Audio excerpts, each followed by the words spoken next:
খাবারটা খাইয়ালাম, খাইতে খাইতে আপা মনি চলে আসবে। ওকে, আসো। আকবর, জি আপা। চার সাথে বিস্কিট দাও না কেন? শুরুতেই গলদ। প্রথম দিন এসে আমার বই নষ্ট করে ফেলেন, এখন কি পড়বো? Sorry, extremely sorry. সরি বললেই সবকিছু সলভ হয়ে যায়, এত ইজি। আচ্ছা, আমি পরিষ্কার করে দিই। পরিষ্কার করা তো আপনার কাজ না। আকবর, জি আপা। যা পড়ান। এখন কি করব? পড়াবেন? হ্যাঁ, ঠিক আছে। স্যার, আজকে আমার পড়ার মুড নাই, আপনি চলে যান। কোথায় গেছে মুড? মানে কতক্ষণে ফিরতে পারে মনে হয়? মুড আর আজকে আর আসবে না। আজকে আর আসবেই না? কি হলো, বসে আছেন কেন? যান। হ্যাঁ যাই, না হলে আকবরের মতো আমার নাম ধরে ডাক দিবে আবার। আসি। আচ্ছা, তোর নতুন স্টুডেন্টের খবর কি?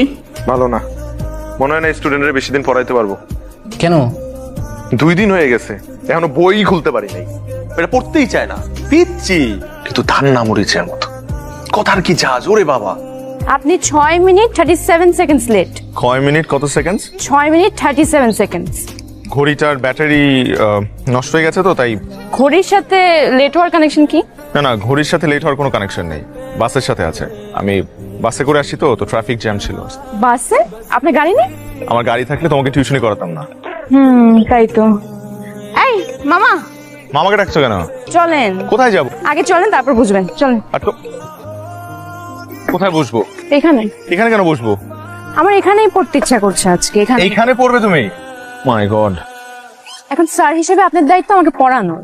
কিন্তু তুমি যা শুরু করছো এভাবে তো আমি তোমাকে পড়াইতে পারবো না। আমি চিটাগং ইউনিভার্সিটি পড়তে চাই, ঢাকা ইউনিভার্সিটিতে না। হুট করে তুমি ঢাকা থেকে চিটাগং ইউনিভার্সিটি কেন শিফট করতে যাচ্ছ? স্যার, আমার বয়ফ্রেন্ড চিটাগং ইউনিভার্সিটিতে পড়ে, বুঝতেই তো পারছি। কার বয়ফ্রেন্ড? আমার। হোয়াট? পিচ্ছি মেয়ের বলে বয়ফ্রেন্ড আছে? পিচ্ছি? আমি পিচ্ছি না। না, তুমি পিচ্ছি না, তোমার বয়ফ্রেন্ড পিচ্ছি। শোনো, তোমার এখন পড়াশোনা করার বয়স, প্রেম করার বয়স না। স্যার, জেনজিরা পড়াশোনা আর প্রেম দুইটা একসাথেই মেনটেন করতে পারে। আর আপনি আজকে থেকে আমাকে চিটাগং ইউনিভার্সিটির অ্যাডমিশনের জন্য পড়াবেন, ঢাকা ইউনিভার্সিটির জন্য না। আমি তোমাকে চিটাগং ইউনিভার্সিটির জন্য পড়াতে পারবো না। আপনি না পারলেও আপনার পড়াতেই হবে। আমি বাধ্য না। আপনি বেনিফিট পাবেন। ছি রা, আমি তোমার স্যার। স্যার, অন্য কিছু ভাববেন না, আমি আপনাকে টাকা বাড়িয়ে দিব। পিচ্ছি মেয়ে আমাকে টাকার লোভ দেখাচ্ছে।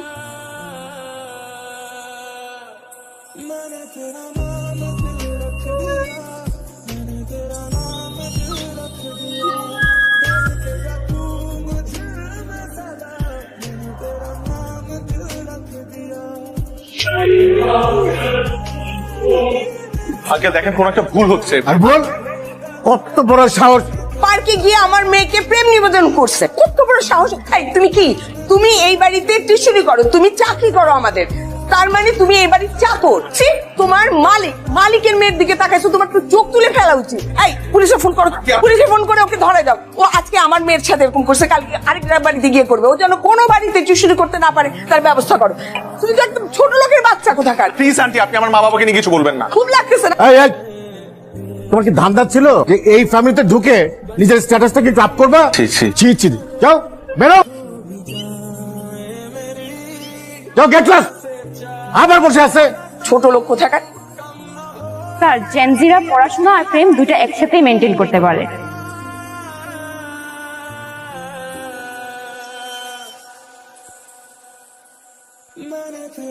ম্যাডাম, আপনি কার কাছে যাবেন? আমি রিফাত স্যারের কাছে যাব।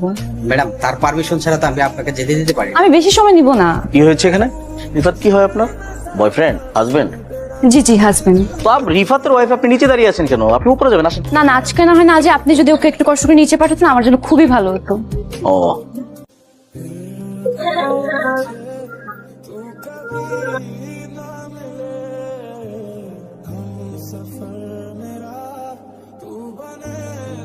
কি সমস্যা আপনার? সমস্যা কি আপনার? আমাকে ফলো করতে করতে আমার অফিস পর্যন্ত চলে আসছেন, এখানে এসে সিন ক্রিয়েট করছেন কেন? প্রবলেম কি আপনার? I remember everything. এটা আমার কাজের জায়গা। এখানে এসে আপনি মিথ্যা কথা বলছেন, you are my wife, you are not my wife. আপনার সাথে আমার কোনো ধরনের সম্পর্ক নেই, আপনি আমার স্টুডেন্ট ছিলেন, দ্যাটস ইট। আগেও একবার আমার ক্ষতি করার চেষ্টা করেছিলেন, এখনো আবার ক্ষতি করার চেষ্টা করছেন। ওয়াই? আমি আপনার সাথে কোনো অন্যায় করেছি? কোনো কুপ্রস্তাব দিয়েছিলাম আপনাকে? না, দেইনি। কিন্তু আপনি উল্টা আমার ক্ষতি করার চেষ্টা করেছেন। আমার শুনতে হয়েছে আপনার মায়ের কাছ থেকে যে আমার ফ্যামিলি খারাপ, আমার বাবা মা খারাপ। সেদিন আমি কিচ্ছু বলি না, শুধুমাত্র আপনার দিকে তাকিয়ে, কারণ আমার মনে হচ্ছে আপনি ছোট মানুষ, আপনি হয়তো বা না বুঝে এই কাজটা করে ফেলেছেন, বাট নট এনি মোর। আমি এটা ছেড়ে আসছি, এখন আমি একটা নতুন লাইফ লিড করছি। প্লিজ এখানে আমাকে ডিস্টার্ব করবেন না। আমি কখনো আপনার সাথে আর দেখা করতে চাই না, কথা বলতে চাই না। প্লিজ দয়া করে আপনার এই চেহারাটা আমাকে কখনো আর দেখাবেন না। মনে থাকে যেন আপনার, কখনো আমি আর কখনো আপনার এই চেহারা দেখতে চাই না। তুই আর রিফাত নাকি পার্কে গেছিলি? কে বললো বাবা? আমাদের ড্রাইভার রফিক। কেন গেছিলি বল? এই যে চুপ করে আছে, কি গেছিলি কেন বল না? স্যার আমাকে পার্কে নিয়ে গিয়ে প্রপোজ করেছিল।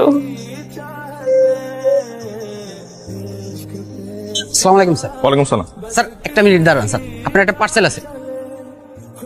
স্যার কে দিল এটা? স্যার আপনার ওয়াইফ রেখে গেছে। আমার ওয়াইফ? জি স্যার।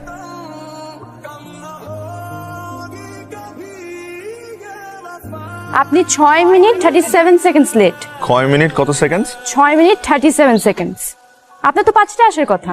ঘড়িটার ব্যাটারি নষ্ট হয়ে গেছে তো তাই। স্যার, নিজের স্বার্থে আপনাকে মিথ্যা অপবাদ দেওয়ার জন্য আমি ভীষণভাবে অনুতপ্ত। বিশ্বাস করেন, এই প্ল্যানটা আমার না, পুরো প্ল্যানটা ছিল আমার বয়ফ্রেন্ডের। আরে কংগ্রাচুলেশনস, তুমি আঙ্কেলের সাথে কথা বলো, আমার মনে হয় সে রাজি হবে। বাবা এক কথার মানুষ, আমার তো ভয় করছে, দেখি কি হয়। আর শুনো, তোমার জন্মদিনের প্ল্যান কি? তুমি নাই কি আর প্ল্যান হবে? তুমি থাকলে হয়তো কোনো একটা বার্থডে প্ল্যান করতাম। আচ্ছা ঠিক আছে। তারপর আমার বয়ফ্রেন্ডকে ওর বার্থডেতে সারপ্রাইজ দিতে আমি নিজে চট্টগ্রাম রওনা দিই। সেখানে গিয়ে আমি দেখতে পাই নিয়ে যাবে তোর বাসা, আইতালে আইস। Happy birthday. থ্যাংক ইউ, কিন্তু তুমি এখানে? তোর বার্থডে সারপ্রাইজ দিতে আসছি।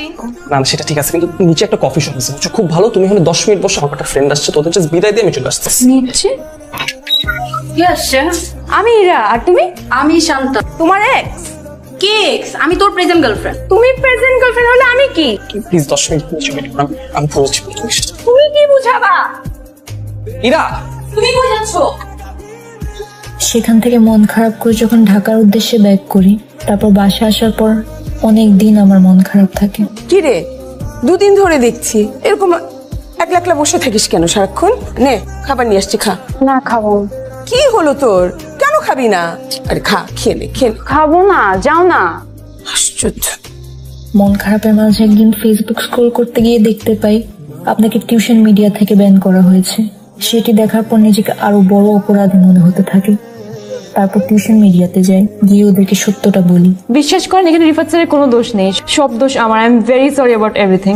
শিক্ষকতা একটি মহান পেশা। আপনাদের মতো কিছু মানুষের ভুলের কারণে আজ মেধাবী শিক্ষার্থীরা এই পেশা থেকে দূরে সরে যাচ্ছে।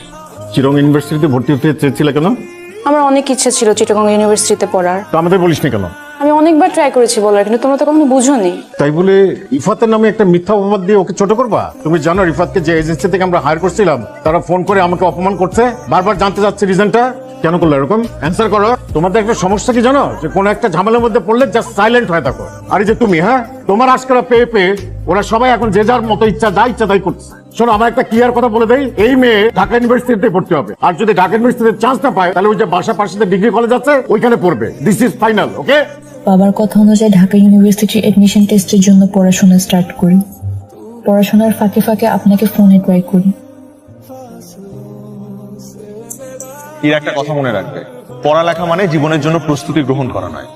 এমন ভাবে পড়ো যেন পড়ালেখাই তোমার জীবন হয়ে ওঠে।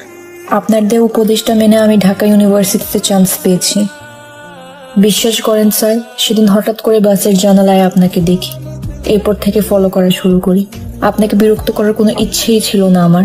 আমি শুধু আপনার কাছে ক্ষমা চাইতে চেয়েছি। এই জন্য কয়েকদিন ধরে আপনাকে বিরক্ত করেছি।